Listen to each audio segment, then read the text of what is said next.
দখল তথা পুনর্দখল 5ই আগস্টে বিকালবেলা সংগঠিত হয়ে যাওয়ার পর একে তো হলো 2001 সালের 3রা নভেম্বরের দখল এবং 2024 সালের 5ই আগস্টের দখল প্রকৃতিগত দিক থেকে ধরনের দিক থেকে একই রকম ছিল তথা সম্পূর্ণ সন্ত্রাসী কায়দা এবং সেখানে জোর জবরদস্তি করা, উপস্থিত ছাত্র শিক্ষকদেরকে হেনস্থা করা এবং অস্ত্রের প্রদর্শনী। 2001 সালের 3রা নভেম্বরে যেভাবে ঘটানো হয়েছিল 5ই আগস্টেও সেই ধরনেরই কর্মকাণ্ড ছিল। কোনো বিবেকবান ব্যক্তির জন্যে এগুলোকে জবরদখল না বলা, অন্যায় দখল না বলা, সন্ত্রাসী কর্মকাণ্ড না বলার কোনো সুযোগ নাই। 2001 সালের 3রা নভেম্বরের ওই দখলবাজি আর অস্ত্রবাজি এবং সন্ত্রাস এটার কোনো ভিডিও ফুটেজ নাই। এই কারণে যে তখন ভিডিওর এত ছড়াছড়ি ছিল না, কিন্তু আলহামদুলিল্লাহ 5ই আগস্টের এই দখলকাণ্ডের ভিডিও চলে আসছে। আমাদের তরফ থেকে কাউকে নির্ধারণ করা হয়নি, কোন আল্লাহর বান্দা তার ভিডিও করে নিয়েছে। বিকালে যখন তারা দখলকাণ্ডের সূচনা ঘটায় তখনকার সময়ের যেমন ভিডিও আছে, ভাঙচুরের ভিডিও আছে, এবং রাত্রিবেলা যখন মৌলানা মামুনুল হক সাহেব রাত 11টার সময় ওখানে দলবল নিয়ে ঢুকে সেটারও ভিডিও, এবং সেই ভিডিওর ভাষায় বোঝা যায় যে তাদের তরফ থেকেই কেউ একজন ভিডিও করে সেটা ছেড়ে দিয়েছে। এবং সেই ভিডিওর মধ্যে স্পষ্ট আকারে বলা আছে যে এখন থেকে মামুনুল হক সাহেবই এই প্রতিষ্ঠানকে দখলে নিলেন, ওনারাই এটা পরিচালনা করবেন। এই শব্দটা সহ যে ভিডিও করছে এবং তাদের পক্ষের লোক সেই এটাকে দখল হিসেবে ওই ভিডিওর মধ্যে রেকর্ড করছে। তাহলে ইলমদের কাছে এখন তো তোমরা ওলামায়ে কেরাম দায়িত্বশীল, দায়িত্বের খাতিরে অনেকেই স্মার্টফোন ব্যবহার করো, তো আমার একটা অনুরোধ থাকবে তোমরা এই লিঙ্কগুলো নিজেরা নিয়ে নিবা, অর্থাৎ দখলকাণ্ডের ভিডিও এবং রাত্রিবেলা মৌলানা মামুনুল হক সাহেবের সেখানে প্রবেশ করা, এই দুইটা লিঙ্ক থাকলেও এই কথা বলার সুযোগ থাকবে না যে এটাতে আমরা শরিক ছিলাম না, আমাদের সাবেক কিছু ফোজালা এবং এলাকার লোকজনে মিলে সেটাকে দখল করছে, এটাতে আমাদের সম্মতি ছিল না। এই কথাটা শতভাগ মিথ্যা কথা। এই দখলকাণ্ডের মধ্যে মাহফুজুল হক সাহেব, মামুনুল হক সাহেবদের আপন ভাইয়েরা উপস্থিত ছিল, সন্তানেরা উপস্থিত ছিল এবং তাদের ছাত্ররা সেখানে উপস্থিত ছিল, আজিজিয়া মাদ্রাসার শিক্ষকরা সেখানে উপস্থিত ছিল। তার স্বয়ং সাক্ষী আমাদের হযরত মুহতামিম সাহেব হুজুর দামাত বারাকাতুহুম এবং নায়েবে মুহতামিম আমাদের ইব্রাহিম হেলাল সাহেব হুজুর দামাত বারাকাতুহুম, কারি মনিরুজ্জামান সাহেব, আমাদের হযরত মাওলানা বুরহানুদ্দিন সাহেব, ওনারা ওই সময় মাদ্রাসার ভিতরে উপস্থিত ছিলেন। এবং তখন তাৎক্ষণিক মঈনপুর হুজুরের সঙ্গে মামুনুল হক সাহেবের ছেলের সরাসরি কথা হয়েছে এবং সাহেবুল্লাহ সাহেব হুজুরের ছোট ছেলে মাসরুর, তারও কথা হয়েছে। এমনকি হুজুর ওই সময়ে সরাসরি মামুনুল হককে ফোন দিয়েছেন। সেই ফোনে মামুনুল হককে বলা হয়েছে, হুজুর বলছেন যে তোদের ছেলেপেলেরা এখানে এসে দখল করে নিচ্ছে, আমাদেরকে বের হয়ে যেতে বলতেছে, বিষয়টা কি?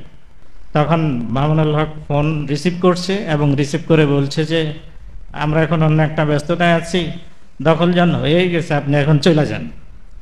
এই কথা হুজুরকে বলছে, হুজুর এখানে উপস্থিত আছে। সুতরাং এই ঘটনার সাথে তারা জড়িত না, এ কথা সম্পূর্ণরূপে মিথ্যা কথা। এই মিথ্যা কথা, এর কোনো ব্যত্যয় নেই। 2 নম্বর বিষয়, রাত্রিবেলা যখন নাকি মঈনপুর হুজুরের বাসায় তাদের তরফ থেকে 3 জন লোককে পাঠানো হয়েছে, কিসের জন্য পাঠাইছে আল্লাহ ভালো জানে, যে দখল তো হয়ে গেছে, এখন এটার একটা সুরাহা সমঝোতার জন্যে। এই যে সমঝোতার জন্য গেলেও তখন রাত্রিবেলা মঈনপুর হুজুর বললেন যে সমঝোতা তো খুবই সহজ ব্যাপার। তখনও সেই প্রতিনিধি কমিটি কিন্তু সেই মিথ্যাচার করছে হুজুরের সাথে, যে তারা তো এটাতে সম্মত ছিল না, তাদের ছাত্ররা ওখানে গিয়ে ঢুকছে, এখন তারা চায় যে বিষয়টার একটা মীমাংসা হয়ে যাক। তখন হুজুর বললেন যে মীমাংসার তো খুবই সহজ সুরত, যে ছাত্ররা সেখানে তাদের সম্মতি ছাড়া সেখানে ঢুকে গেল, তারা তাদেরকে ফিরাই নিলেই হলো, এটা তো সমঝোতার সহজ সুরত। তখন জবাব দেওয়া হলো যে এখন তো তাদের ছাত্রদেরকে তারা ফিরে আসতে বললেও ফিরে আসবে না, কোনো একটা কিছু একটা ইয়ের মাধ্যমে এমন কিছু একটা প্রাপ্তি দেখাইতে হবে যে প্রাপ্তির কারণে ছেলেদেরকে কি দেওয়া যায়, বুঝ দেওয়া যায়। এটা ছিল তাদের ভাষ্য। অপর দিক থেকে আমরা এটাও শুনতেছিলাম যে যারা দখল করেছে তারা বলছে যে তাদের মুরব্বীরা সমঝোতা করলেও তারা সে ভবন ছাড়বে না। উভয় কথার উপরে আমাদের প্রশ্ন, যারা তাদের ছাত্রদেরকে দিয়ে কিংবা যারা দেশবাসীকে আশ্বস্ত করতে চায় যে সারা দেশের মধ্যে ইমারতে ইসলামিয়া কায়েম করবে, সেই ইমারতে ইসলামিয়ার সৈনিক হলো তাদের হাতে গড়া ছাত্ররা।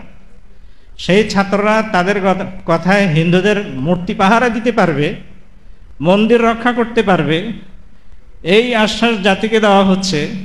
আর অপরদিকে মাদ্রাসার একটা অবৈধ দখল কাণ্ড থেকে ফিরে আসতে পারবে না, এটা কোন ধরনের সহবিরোধী কথা? এটা আমাদের বুঝে আসে নাই। যেই ছাত্ররা অন্যায় কাজে ওস্তাদা নিষেধ করলে পরে ফিরে আসবে না, এই ছাত্রদেরকে দিয়ে ওনারা জাতিকে কিভাবে ইমারতে ইসলামিয়ার স্বপ্ন দেখান এবং মাদ্রাসা দখল কাণ্ডে বহাল থাকবে, অথচ হিন্দুদের প্রতিমা পাহারা দিবে আর মন্দির পাহারা দিবে, এটা কোন ধরনের ইসলাম? এটা আমাদের কাছে বুঝে আসে না। এখন আসলে যে দখল পরবর্তী সময়ে কি হয়েছিল, একটা দুঃখজনক কথা। এই দুঃখজনক কথাটা বলতে গেলে আমাদের দুঃখে দিল ফেটে যায়। কেন? কি দুঃখজনক ঘটনা সেটা হলো, তোমরা জানো 5ই আগস্টে যখন নাকি স্বৈরাচারী সরকার পলায়ন করলো, তার পতন হলো, আইন শৃঙ্খলার অবনতি ঘটছিল এবং সর্বত্র একটা বিশৃঙ্খল অবস্থা চলতেছিল। পাড়ায় পাড়ায় ডাকাতি হচ্ছিল এবং বিভিন্ন জায়গায় ডাকাত দল ডাকাতি করতেছিল, যার কারণে বিভিন্ন মহল্লায় মহল্লাবাসীদের সহযোগে পাহারার ব্যবস্থা করা হয়েছিল কিনা? করা হয়েছিল। আমরাও আমাদের এই আবরার মহল্লায়, বিশেষ করে জামিয়াতুল আবরার রহমানিয়া ভবনকে রক্ষা করার জন্যে আমাদের তালেব ইলমদেরকে রাতের পর রাত পাহারার ব্যবস্থা করাইছিলাম। আমাদের মুফতি সাহেব হুজুরের ভবন পাহারা দেওয়ার জন্যে আমরা আমাদের ছাত্রদেরকে এই মহল্লায় পাহারায় নিয়োজিত করেছিলাম।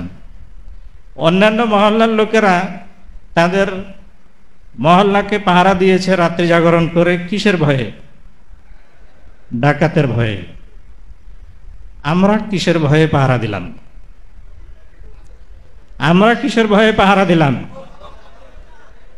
সেম।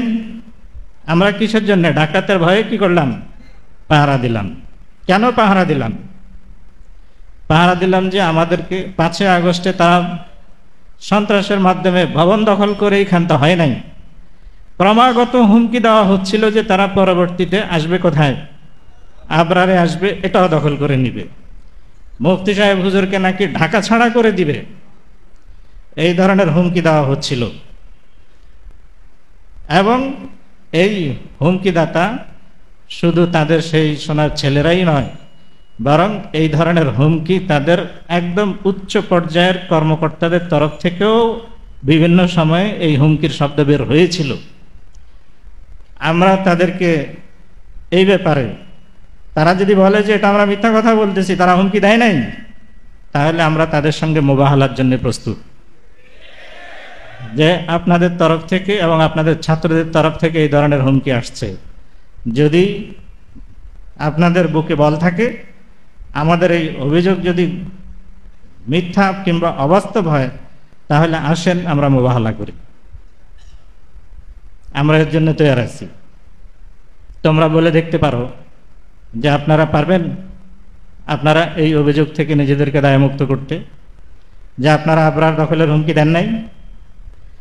এখন প্রশ্ন হলো যে আবরার দখলের হুমকি থেকে আমাদের এই ছাত্র শিক্ষক নিয়ে, প্রতিষ্ঠান নিয়ে মুফতি সাহেব হুজুরের ব্যক্তিত্ব এবং হুজুরের বাসভবন নিয়ে আমরা যে আতঙ্কে ছিলাম, সেই আতঙ্কের জন্য আমাদেরকে পাহারা বসাইতে হলো।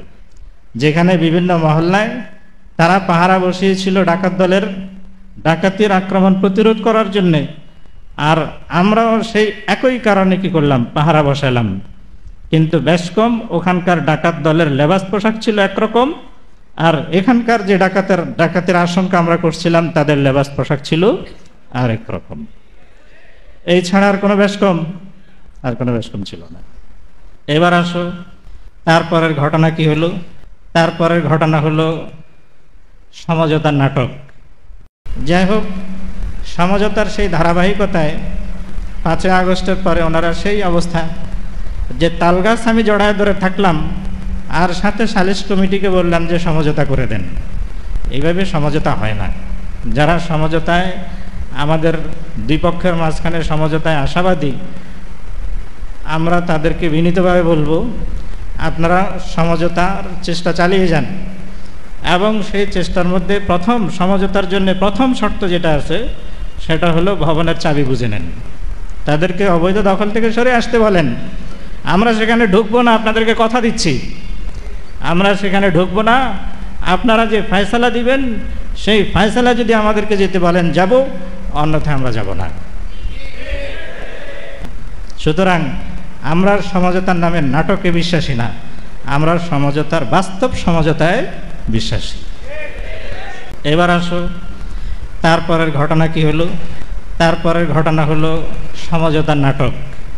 এই সমঝোতার উদ্যোক্তাদের যারা ছিলেন তাদের মধ্যে উল্লেখযোগ্য ছিল আমাদের সকলের পরিচিত, এখন নাকি যশোর খুলনা এলাকার আমির, 10 জেলার আমির, হযরত মাওলানা নাসিরুল্লাহ সাহেব। এই ছিলেন প্রধান উদ্যোক্তা।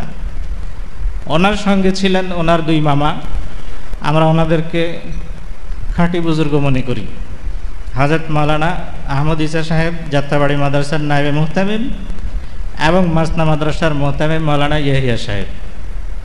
এনাদের ইখলাসের ব্যাপারে আমাদের কোনো প্রশ্ন নাই। আর চতুর্থ এর মধ্যে যুক্ত ছিলেন বসিলা এলাকার হাফেজ ইয়াকুব সাহেব। এই হাফেজ ইয়াকুব সাহেব, এই 4 জনকে আমরা প্রধানত সমন্বয়ক মনে করি। ওনারাই মধ্যস্থতা করেছেন। ওনাদের মধ্যস্থতায় সমঝোতার জন্যে কয়েকবার চেষ্টা করা হয়েছে। 1 নম্বর প্রশ্ন তো হলো যে ওনারা সমঝোতার জন্যে আগেও একবার চেষ্টা করছেন। সেই সমঝোতার ক্ষেত্রে আমাদেরকে উপস্থিত করা হয়েছিল, যেমন আমি ছিলাম, মাওলানা আব্দুল কাইম আল মাসুদ সাহেব হুজুর ছিলেন, সম্ভবত আমাদের নাজিম সাহেবও ছিলেন। আমরা ছিলাম একদিকে, আর অপর দিকে ওনারা ছিলেন আশরাফুজ্জামান সাহেব, মাওলানা মাহফুজুল্লাহ সাহেব, ওনারা ছিলেন। এটা ঠিক তারিখটা করতে হবে 7-8-এর দিকে। তো তখন ওনারা সেখানে অবৈধ দখলে বর্তমান, ওনারা সমঝোতার জন্য আলাপ আলোচনা কিছুটা করছিলেন। যেই প্রশ্নে গিয়ে সমঝোতাটা বাধাগ্রস্ত হয়, সেখানে হয় যে সমঝোতার জন্যে কি প্রয়োজন, প্রথম শর্তটা কি। সেই শর্ত ছাড়াই যদি নাকি সমঝোতার জন্য চেষ্টা করা হয়, সেই সমঝোতা তো কোনো দিন ফলপ্রসূ হবে না।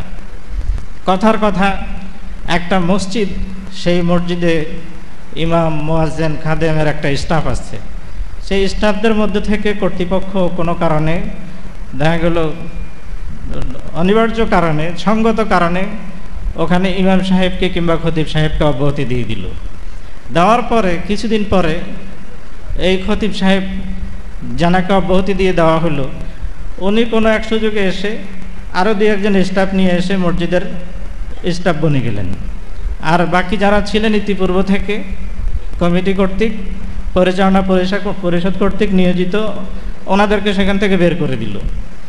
বের করে দিয়ে মসজিদের ভিতরে থেকে খালি সমঝোতার আহ্বান করতেছে। তো এই সমঝোতার আহ্বানটা কি সঠিক না। বরং যদি সমঝোতার ক্ষেত্রে মুখলেস হয়ে থাকেন, তাহলে ওনাদের উচিত হবে যাদের মাধ্যমে সমঝোতা প্রার্থনা করছেন, চাচ্ছেন, এই সমঝোতা যাদের কাছে চাইছেন, এই যে মাওলানা সাদি সাহেব একজন আছেন আমার ধারণায়, ওনাদের কাছেও বলছেন যে সমঝোতা করে দেন।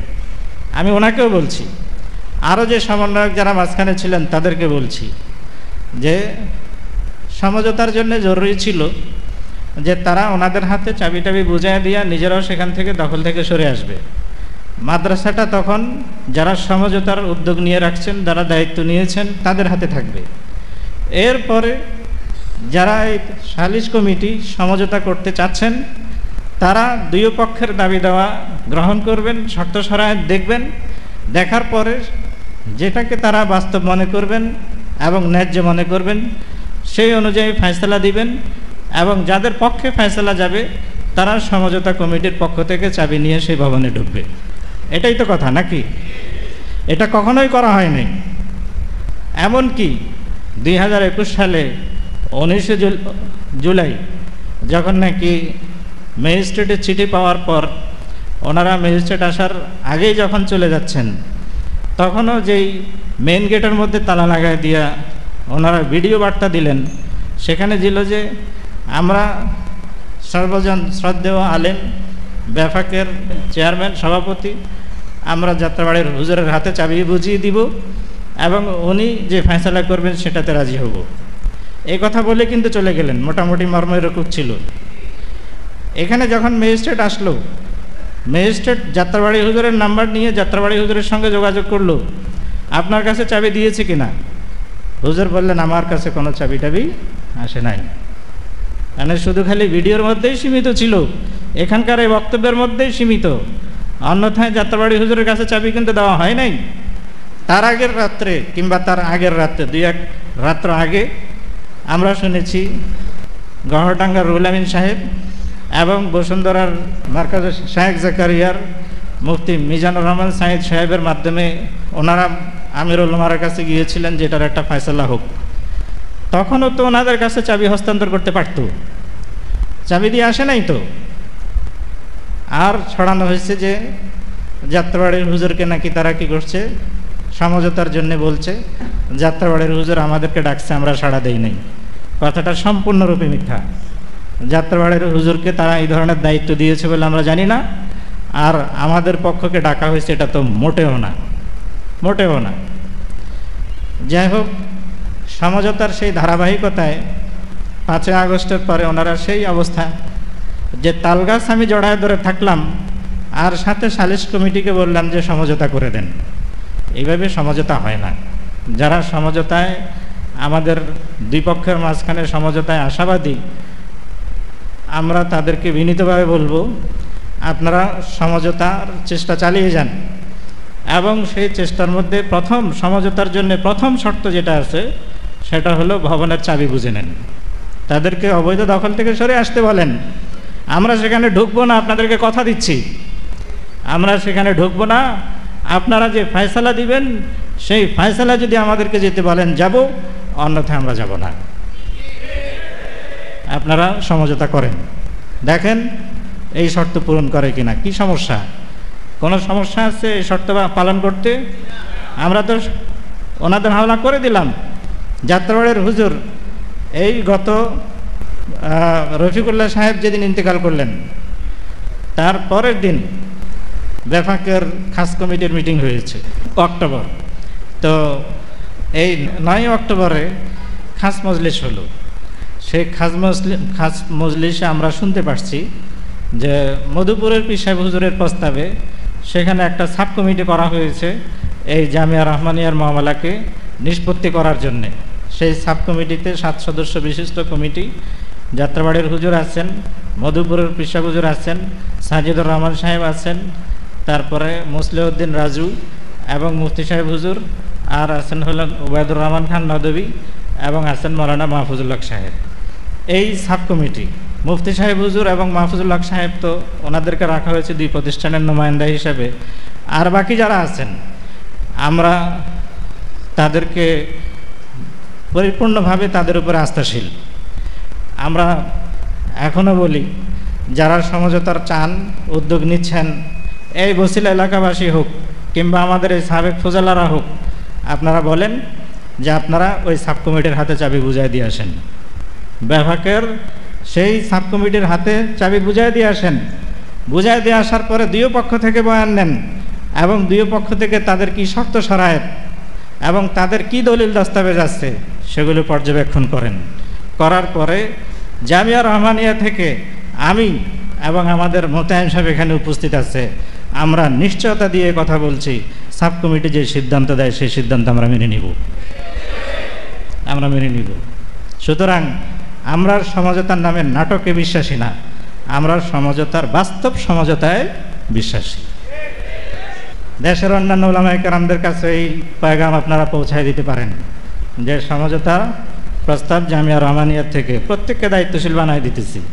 আমাদের তরফ থেকে এই বক্তব্য, আপনারা দায়িত্বশীলতার সাথে পরিপূর্ণ আস্থার সাথে আমাদের এই প্রস্তাব তাদের সামনে তুলে ধরতে পারেন যে করবেন সমঝোতা, করান, এভাবে করায় দেন। ইনশাআল্লাহ আমরা যে জামিয়া রহমানের ইতিহাস এবং উপদেশ যে বই 2021-এর পরে ছাপা হয়েছিল সেটার ইনশাআল্লাহ পুনঃসংস্করণ, তার নতুন সংস্করণ আসবে, সেখানে ওই সব বিষয়গুলো সহ অন্তর্ভুক্ত করা হবে।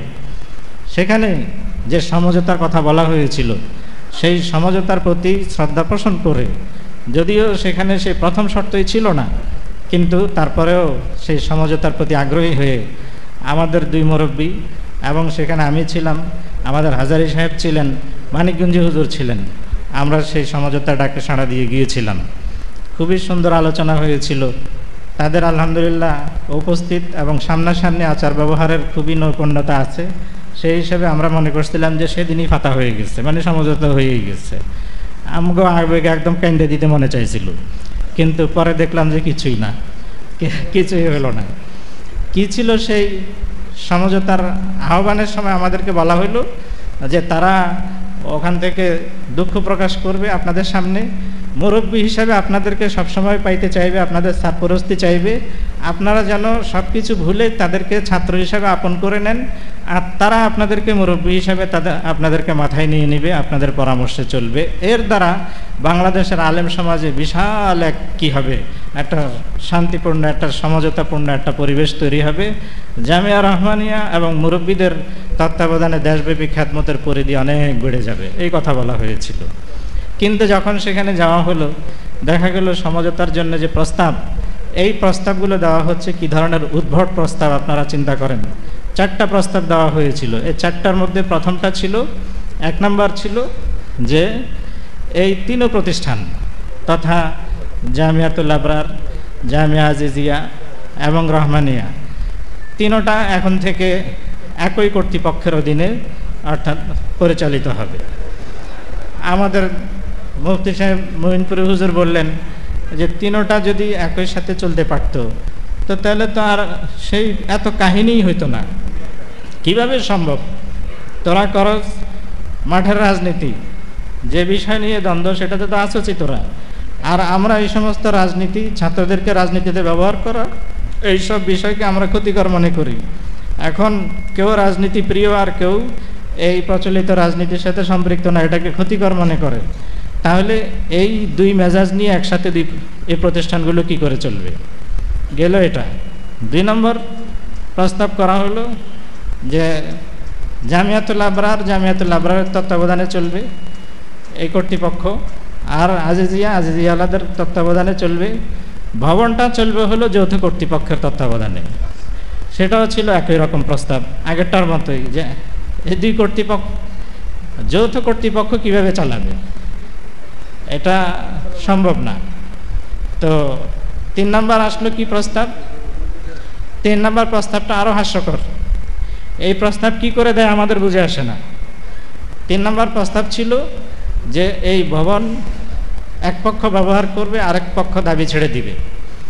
যারা ব্যবহার করবে তারা এর একটা ভ্যালু, দাম নির্ধারণ করবে, ঝাঁকা এবং ভবনের নির্ধারণ করে যারা ভবনে থাকবে তারা সেখানে 40% মূল্যের সুবিধা ভোগ করবে, আর যারা দাবি ছেড়ে দিয়ে বাইরে থাকবে তাদেরকে, যারা ওখানে থাকবে ভবনে, তারা 60% মূল্য পর্যায়ক্রমে কিস্তিভিত্তিক পরিশোধ করে দিবে। তো এই ছিল 3য় প্রস্তাব। তো বলা হলো যে এটা কেমন কথা, এটা কি ব্যক্তিগত সম্পত্তি ভাগাভাগি নাকি? এই ভবন কি বিক্রি করা যায়? বিক্রি করার তো কোনো সুযোগ নাই। গেল এটা 3 নম্বর। এইবার আসলো 4 নম্বর প্রস্তাব। 4 নম্বর প্রস্তাব কি বলে? 4 নম্বর প্রস্তাব হলো যে তারা ভবন ছেড়ে দিবে, কিন্তু শর্ত, এই 4 নম্বরের কিছু জুজি শর্ত। 1 নম্বর শর্ত হলো শাইখুল সাহেব হুজুরকে প্রতিষ্ঠাতা মানতে হবে, একক প্রতিষ্ঠাতা।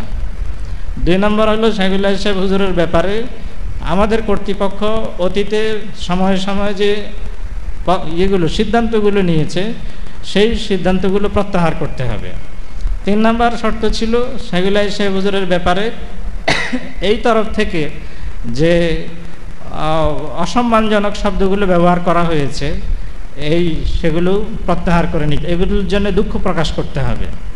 4 নম্বর শর্ত ছিল যে জামিয়া রহমানিয়ার জন্য একটা মজলিসে শুরা গঠন করতে হবে। সেই মজলিসে শুরার মধ্যে শাইখের খানদানের কোনো একজনকে সদস্য হিসেবে রাখতে হবে।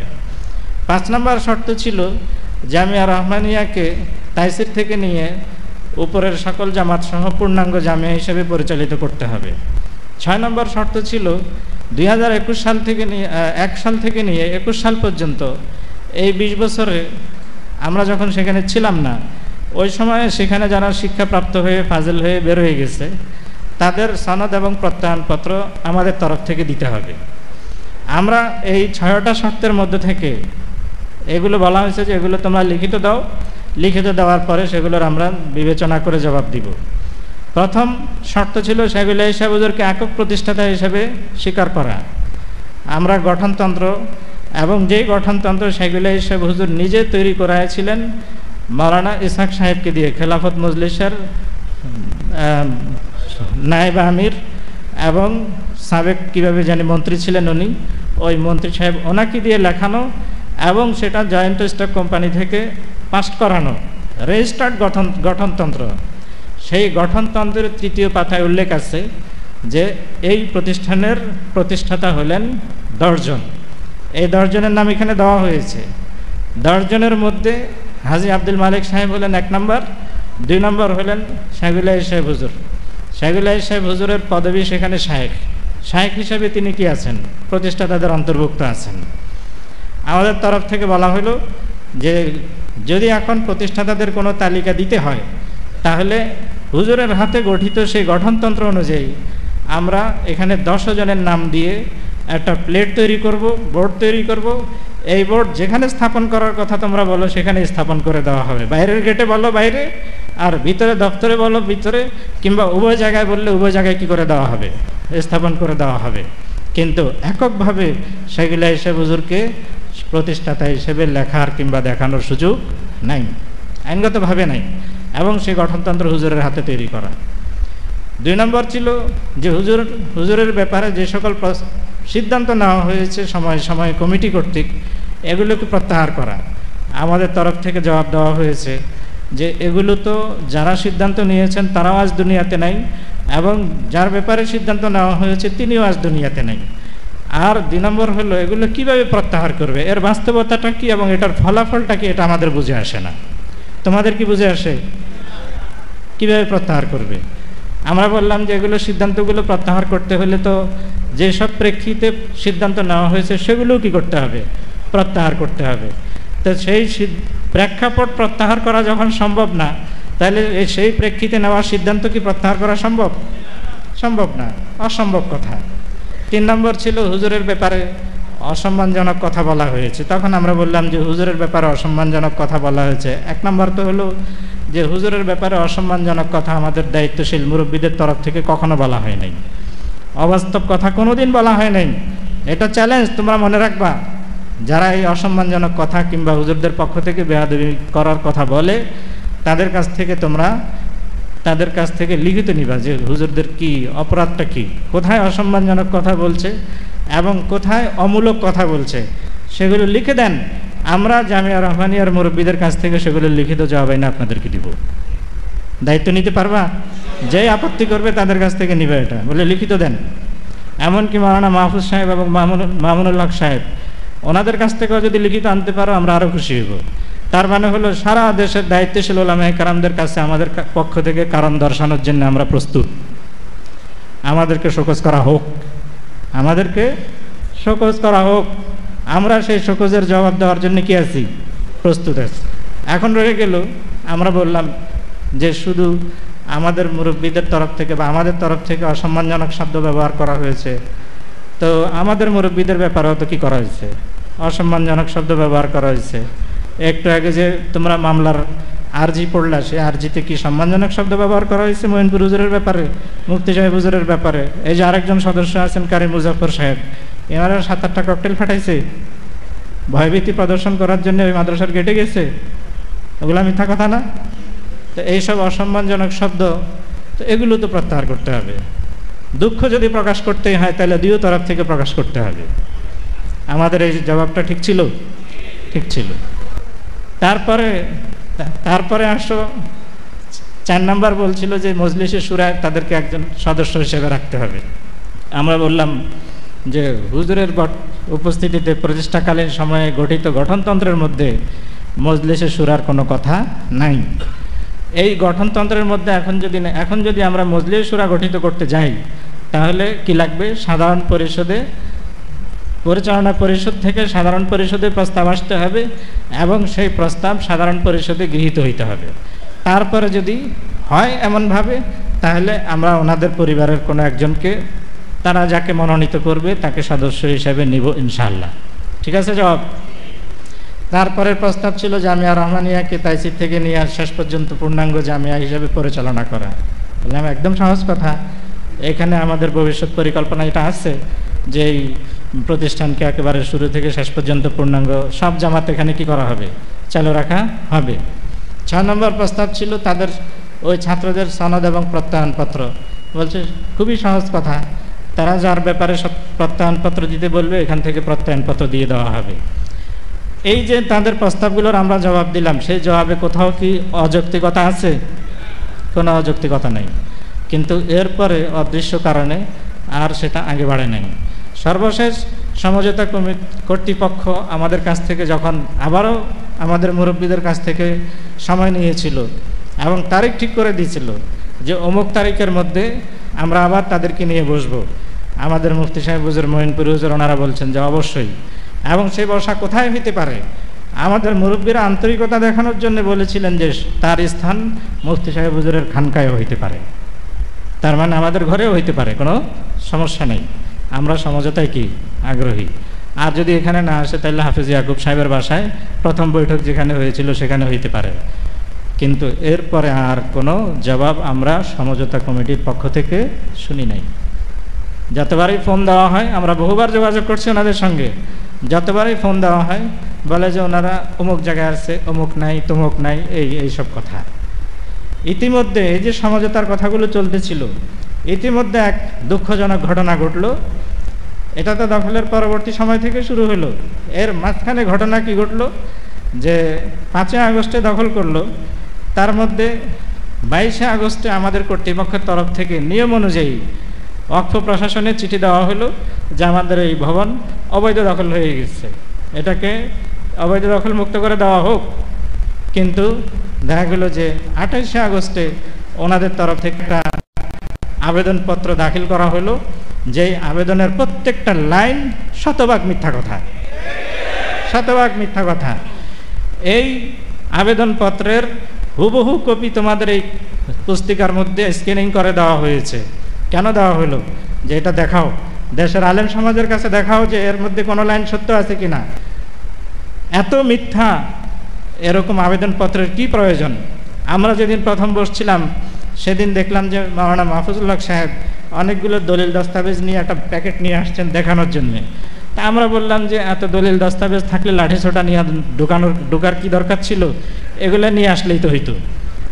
তো এগুলো নিয়ে কখনো আসে নাই। তো আমাদের আবারও প্রশ্ন যে এত দলিল দস্তাবেজ যদি থেকে থাকে তাহলে এই ওয়াকফ প্রশাসনে আবেদনের ক্ষেত্রে সেগুলোর হাওলা না দিয়া সারাসার মিথ্যা কথা বলার কি দরকার ছিল? ওগুলোর হাওলা দিলেই তো হইতো যে আমরা অমুক সালে কি পাইছি, রায় পাইছি, অমুক সালে রায় পাইছি, সুতরাং আমাদের কি করা হোক, এগুলো করা হোক। কিন্তু করা তো হলো না, করা তো হয় নাই, নিয়ে আসছে কি সারাসার মিথ্যা কথা।